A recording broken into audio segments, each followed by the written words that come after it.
I know it just happened, Dallas, but any update on Ryan Jones? Did you talk to him? Or? I didn't say much. I just went in to make sure he was still breathing. It was crazy. He got hit in a perfect spot. He was out cold on the ice. So things happen on the ice. But he's fine. He's, what do you call it, lucid? Yeah. But I didn't talk to him. It's when you've been knocked out cold, and I've had that myself, the worst thing you need is a bunch of people talking to you. So he seems okay, and I'm sure it'll be fine. Seemed a bit of frustration creeping in. I don't know if it's just one drill in particular that had you upset, but you did the reset and then threw a pen, and I mean, we haven't seen a lot of that from you. You're paying attention today.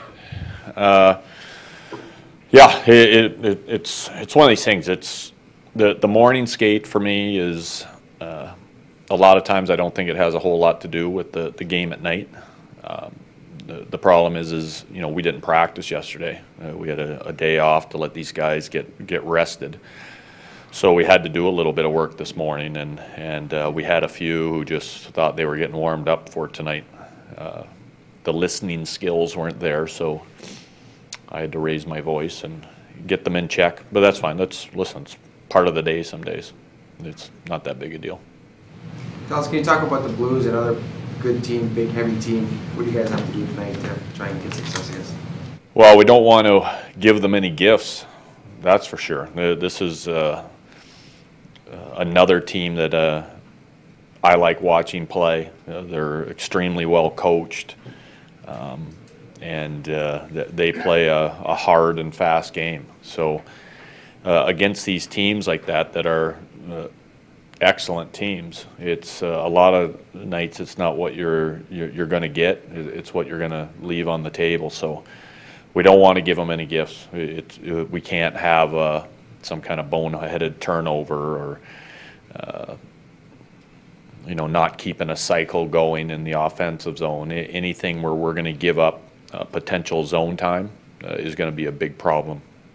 So we've got to stay away from that.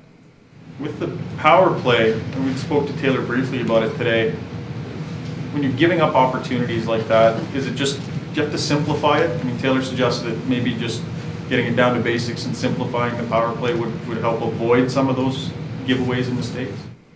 Yeah, well, that's what power. You look at the good power plays; that they are very simple. There's a net front presence, and you're going to attack the net whether you're driving to the net or the puck's coming to the net. It's actually very simple.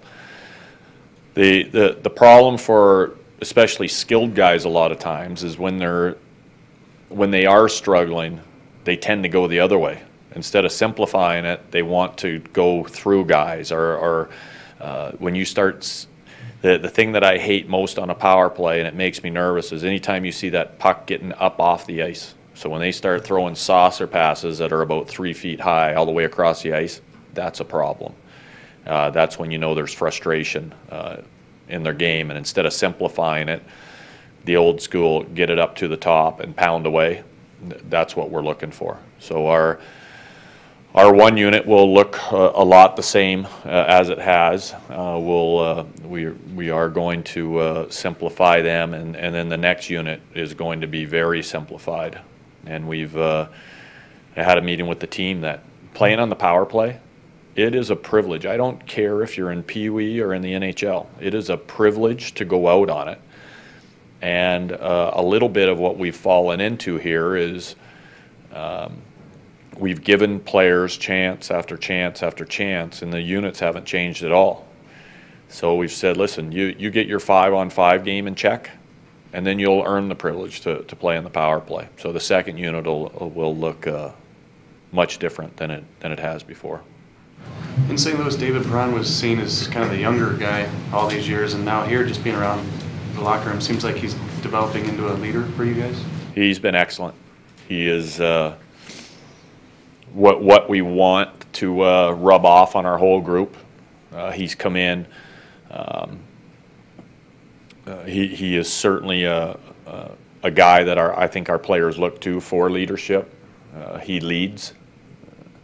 which is excellent. And he's done a lot of different things for us. He's just nodded his head, which is great. I love those bobblehead players. What would you like me to do? Here's what I would like you to do. Okay. So this kid has played the half wall on our power play. He's been our net front guy. He's played the point on the power play. He's killing penalties now. We put him in a checking role that he's enjoyed. We put him with offensive players. He's enjoyed that. He has been a great acquisition by Craig, a player that I respect greatly. Dallas, sorry, just here, right here, just in discussing the practice drill and how you wanted to get their attention. In talking to some of the players, they kind of like to see that from you. Of course, you can't always do that, but can you discuss just sometimes having moments like that just to let them know that you're not happy and that you want their attention or you want whatever it is that you want at that particular time? Yeah, and you just have to make the choice as a coach. There's times to yell and scream and stomp your feet, or beat up a garbage can with a hockey stick in between periods, or whatever it is. And there's other times to bring them in close and have the fireside chat and be a little bit more calm. But for me today, we go on a road trip that was unsuccessful. We come back, these are desperate times. We have to do everything that we can to win the game, and we have to have discipline in our game. And what we ask our players with the discipline is to do the right thing the right way all the time. And this morning we weren't doing the right thing, we weren't doing it the right way, and we were doing it about half the time. So I just thought it was where we're at right now with our curtain coming off that road trip, that it was a time to. That was a minor snap. I threw a marker. That was for me, that was about a 2 out of 10. When it comes to Sam Gagner, he obviously didn't get suspended. Was that just a frustration play by him after getting clipped in the face? Did you see it as he just brought his stick up? Yeah, and I think Sam's reaction after it happened said more than the action. I think a lot of guys will bring up their stick and they're looking to crack the guy across the top of his shoulders. Sometimes that rides up off their shoulder and gets them. I don't think Sam intended to cross-check the guy right in the chops like that.